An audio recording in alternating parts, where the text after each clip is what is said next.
আজকে আমরা এখানে উপস্থিত হয়েছি, আজকে কিন্তু কোনো আনুষ্ঠানিক এখানে মিটিং না, আমরা জাস্ট এখানে এসেছি। কথা ছিল যে আমরা এখানে আমাদের মুরব্বীদের সাথে আলোচনা করব, সালাম বিনিময় করব। তো যাই হোক, এখানে আনুষ্ঠানিকভাবে আজকের এই আলোচনা সভা শুরু হয়ে গেল। এটা হচ্ছে উঠান বৈঠক। আজকের এই উঠান বৈঠকে আমাদের সভাপতি নেশার ভাই, এখানে উপস্থিত আছেন বাংলাদেশ জাতীয়তাবাদী দল বড়গাছি ইউনিয়নের সাবেক সাংগঠনিক সম্পাদক আমার নানা সাদরুল ভাই, আমাদের এখানে উপস্থিত আছেন জাতীয়তাবাদী তরুণ দল রাজশাহী জেলা শাখার সংগ্রামী সাধারণ সম্পাদক আমাদের মাজারুল ইসলাম জুয়েল, উপস্থিত আছেন রাজশাহী জেলা হিন্দু বৌদ্ধ খ্রিস্টান ঐক্য ফ্রন্টের সংগ্রামী সাধারণ সম্পাদক জাতীয়তাবাদী ছাত্র দলের সাবেক ছাত্র নেতা আমাদের সেন্টু কুমার সাহা, উপস্থিত আছেন জাতীয়তাবাদী কৃষক দল নহাটা পৌরসভার সংগ্রামী আহ্বায়ক আমাদের রবিউল ইসলাম, উপস্থিত আছেন আমাদের এখানে যুব দল এই বড়গাছি ইউনিয়নের সাবেক আমাদের সভাপতি মান্নান, এখানে উপস্থিত আমাদের জাতীয়তাবাদী শ্রমিক দল পবা উপজেলা শাখার সংগ্রামী সিনিয়র যুগ্ম আহ্বায়ক আমাদের মাজদার হোসেন সহ, এখানে আমাদের ধোবাঘাটা থেকে এসেছে আমাদের তানজিল পিছনে আছে না? আচ্ছা, তানজিল আমাদের এখানে যারা আয়োজক আমাদের মান্নান ভাই, আমাদের এনামুল ভাই, আমাদের জিবরিল ভাই, সকলকে আমি আমার পক্ষ থেকে, দলের পক্ষ থেকে, আমার ব্যক্তিগত পক্ষ থেকে এবং দেশ নায়ক জনাব তারেক রহমানের পক্ষ থেকে জানাই সালাম, আসসালামু আলাইকুম ওয়া রাহমাতুল্লাহি ওয়া বারাকাতুহু। আজকে আমরা এখানে উপস্থিত হয়েছি মূলত বিএনপি আগামী নির্বাচনকে সামনে রেখে, নির্বাচন না, বিএনপি গত 2023 সালে রাষ্ট্র সংস্কারের 31 দফা রূপরেখা দিয়েছিল, সেইটি আপনাদেরকে অবগত করার জন্য। আসলে 31 দফাটা কি?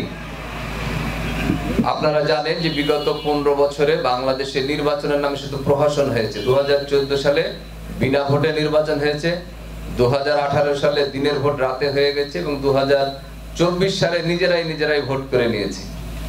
তো সেই কারণে বিএনপি 2023 সালে যখন শেখ হাসিনা প্রধানমন্ত্রী, তখন তাকে কিন্তু ভয় পায় নাই, তার চোখে চোখ রেখেই সেই দিন বিএনপি এই রাষ্ট্র সংস্কারের 31 দফা রূপরেখা দিয়েছিল, যাতে বাংলাদেশে আর কোনোদিন স্বৈরাচারের জন্ম না হয়, বাংলাদেশে আর যাতে মানুষকে ঘর বাড়ি ছেড়ে ধানের মাঠে থাকতে না হয়, বাংলাদেশে আর যাতে কোনো মানুষ বিনা বিচারে প্রশাসনের হাতে, আইন শৃঙ্খলা রক্ষাকারী বাহিনীর হাতে নিহত না হয়, কিংবা ওই আয়না ঘরে দিনের পর দিন বন্দি রেখে মানুষকে মধ্যযুগীয় কায়দায় আর যেন হত্যা না করা হয়। সেই জন্য বিএনপি 31 দফা রূপরেখা দিয়েছিল।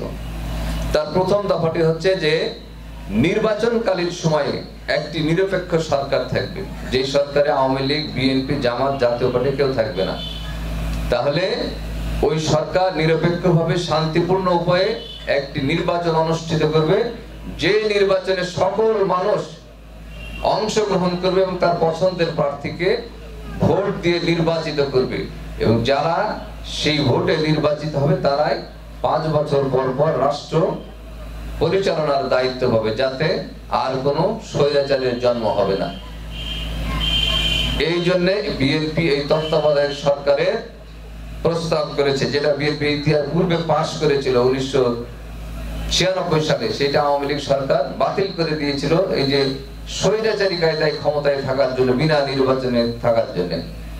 শুধু জাতীয় নির্বাচনে আপনারা দেখেছেন যে ইউনিয়ন পরিষদ নির্বাচন, উপজেলা নির্বাচন, পৌরসভা নির্বাচন, সিটি কর্পোরেশন, সকল নির্বাচনে ভোটের নামে শুধু প্রহসন হয়েছে, যেটা সাক্ষী আপনারা নিজেও।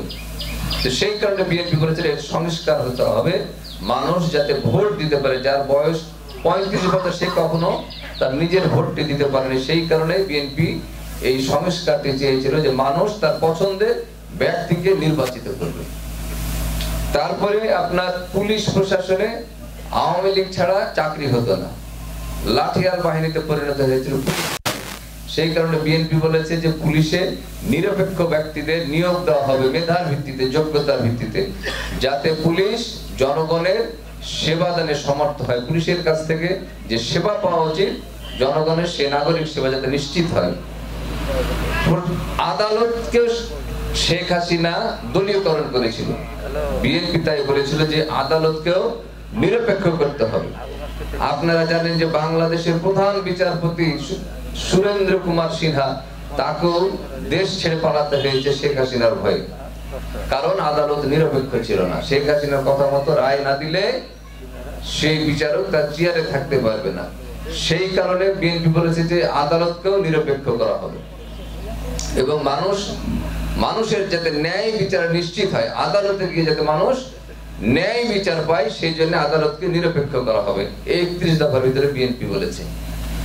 আপনারা জানেন যে বাংলাদেশের 80% মানুষ কৃষক। অসহায় কৃষক যারা আছে, যারা খুব গরিব কৃষক, হয়তো বাড়িতে 2টা গরু পালে, হঠাৎ করে কোনো অসুখ এসে 2টা গরু মারা গেল, কিংবা জমির ধান প্রায় পেকে গেছে, হঠাৎ করে বন্যা হয়ে ধান নষ্ট হয়ে গেল বা শিলাবৃষ্টিতে ধান নষ্ট হয়ে গেল, ওই কৃষক কিন্তু তখন নিঃস্ব হয়ে যায়। ওই কৃষককে সহযোগিতা করার জন্য বিএনপি বলেছে যে কৃষি বীমা চালু করা হবে, যাতে ওই কৃষককে সরকার আর্থিকভাবে সহযোগিতা করে ওই গরিব কৃষককে আবার ঘুরে দাঁড়াতে সাহায্য করে। এই জন্য বিএনপি 31 দফার ভিতরে বলেছে যে কৃষকের জন্য কৃষি বীমা চালু করা হবে। মানুষের চিকিৎসা পাওয়া তার মৌলিক অধিকার। অসহায় পরিবারের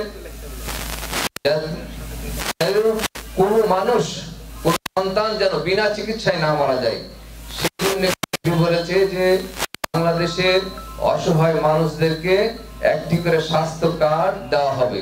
যে স্বাস্থ্য কার্ডটি দেওয়া হবে ওই পরিবারের মহিলা প্রধানের নামে বা মায়ের নামে। ওই পরিবারের কোন বাচ্চা অসুস্থ হলে, অনেক সময় দেখা যায় যে বাড়ির পুরুষ মানুষগুলি কৃষি কাজ করতে যায়, কিংবা অফিসে চাকরি করতে যায়, কিংবা ব্যবসার জন্য বাইরে থাকে, তখন ওই বাচ্চাকে মেডিকেলে নিয়ে যাওয়ার জন্য ওই বাড়ির মহিলা প্রধান ছাড়া কেউ থাকে না। সেই কারণে মহিলা প্রধানের নামে ওই কার্ডটি ইস্যু করা হবে। ওই কার্ডটি নিকটস্থ কোনো সরকারি হাসপাতালে নিয়ে গেলে তার বিনা খরচে চিকিৎসা দিতে বাধ্য হবে। এই কারণে তার চিকিৎসা নিশ্চিত হবে। বিএনপি তাই অসহায় পরিবারের জন্য স্বাস্থ্য কার্ড ইস্যু করবে যদি আগামীতে নির্বাচনে ক্ষমতায় আসে। তারপরে আপনারা জানেন যে বাংলাদেশের আবহাওয়া চরম ভাবাপন্ন হয়ে গেছে। গরমের সময় প্রচন্ড গরম হচ্ছে, আবার শীতের সময় প্রচন্ড ঠান্ডা হচ্ছে। এটা হলো গাছপালা কমে যাওয়ার কারণে। বিএনপি জিয়াউর রহমান প্রথম চালু করেছিলেন বৃক্ষরোপণ অভিযান। এই ভিতরে রয়েছে বিএনপি যদি আগামীতে রাষ্ট্র ক্ষমতায় আসে তাহলে প্রচুর পরিমাণে দেশে বৃক্ষরোপণ করা হবে, যাতে আমাদের পূর্বের আবহাওয়া আবার ফিরে আসে, তাপমাত্রা যেন কমে, মানুষের বসবাসের উপযোগী যেন দেশ হয়।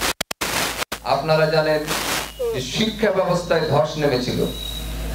আপনার এই যে হাই স্কুল লেভেলে বাচ্চাদেরকে শেখানো হতো জয় বাংলা জয় বঙ্গবন্ধু, লেখাপড়ার কোনো সিস্টেম ছিল না, অঙ্ক উঠিয়ে দেওয়া হয়েছিল।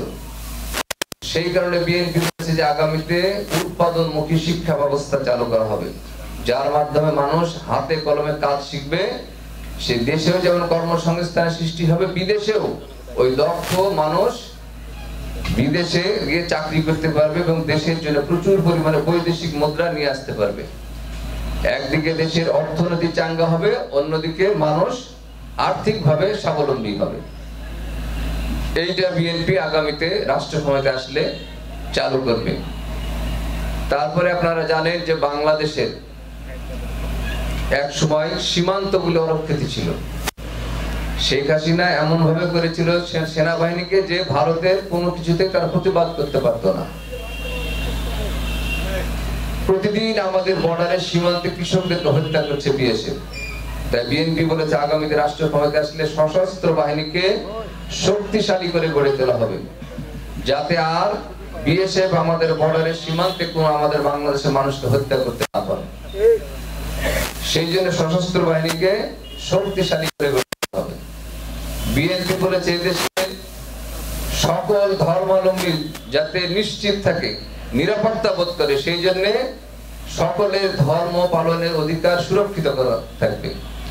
হিন্দুরা তাদের ধর্ম পালন করবে, খ্রিস্টান তার নিজ ধর্ম পালন করবে, মুসলমান তার নিজ ধর্ম পালন করবে। কেউ কারো ধর্মে বাধা দিতে পারবে না, কেউ কারো উপর অত্যাচার করতে পারবে না।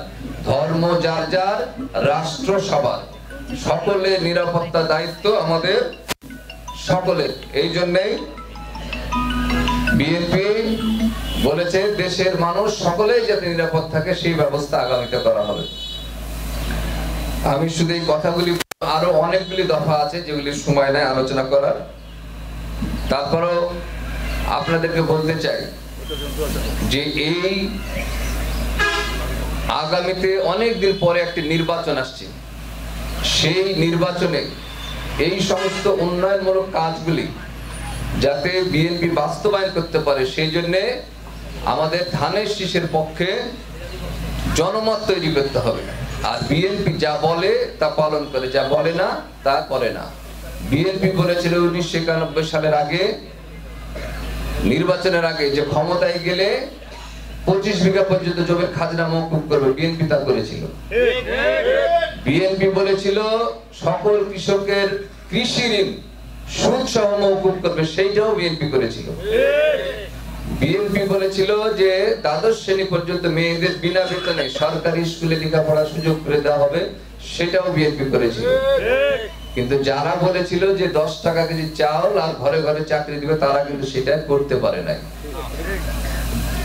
জিয়াউর রহমান মারা যাওয়ার পরে তার ঢাকা শহরে একটি বাড়ি ছিল না, তার সেরকম ব্যাংক ব্যালেন্সও ছিল না। খালেদা জিয়া 2 বার 3 বার প্রধানমন্ত্রী হয়েছে, খালেদা জিয়ারও ঢাকা শহরে একটি বাড়ি ছিল না। তারেক রহমানের বিদেশে বাড়ি আছে কিনা, দেশে কোথাও বাড়ি আছে কিনা 15 বছর ধরে আওয়ামী লীগ তন্ন তন্ন করে খুঁজেছে, কিন্তু পায় নাই।